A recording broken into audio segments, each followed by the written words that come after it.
Lunes na Lunes, merong masaker sa Senado. Biglang natanggal bilang Senate President si Mig Zubiri at ang pumulit si Senator Chis Escudero. Siyempre, kasama sa masaker ang buong liderato ng Senado.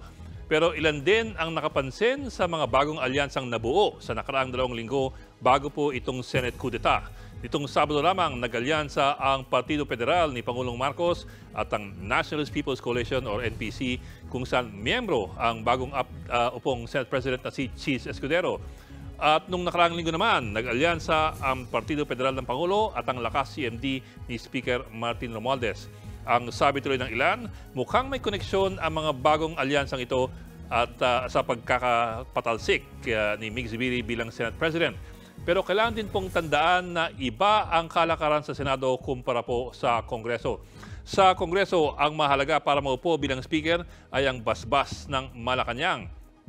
At madalas sa hindi, susunod na ang karamihan ng mga kongresista.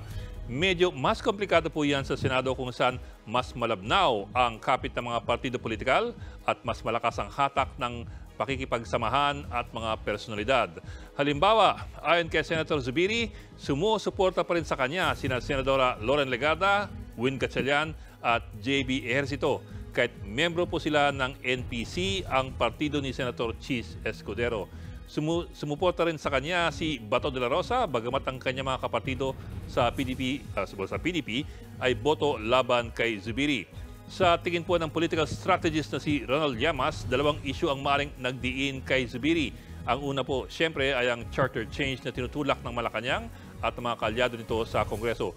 Noong March 20 pa lang ng 2024, pinasa na po ng Kongreso on 3rd and final reading ang resolution of both houses number 7 na nag-aamyenda ng economic provisions ng Konstitusyon.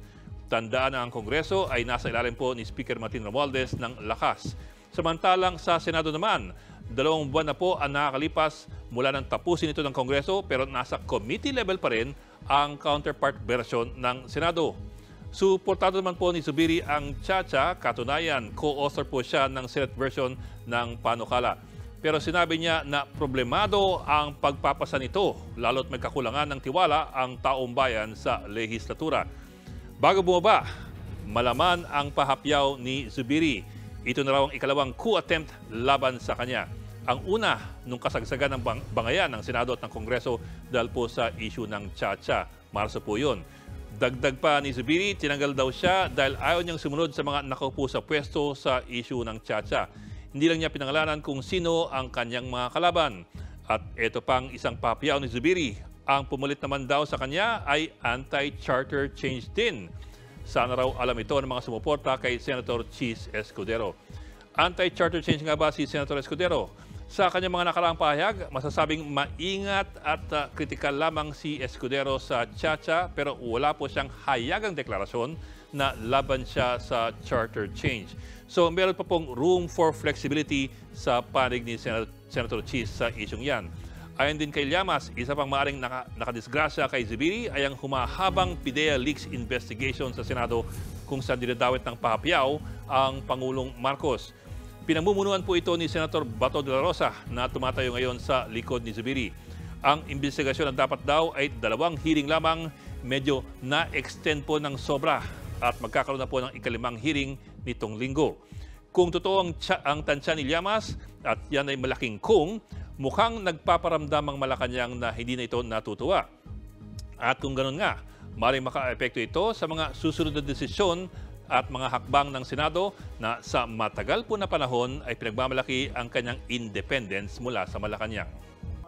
Mga kapatid, Ed Lingaw po, maging maalam at may pakialam sa mga napapanahong balita sa ating bansa.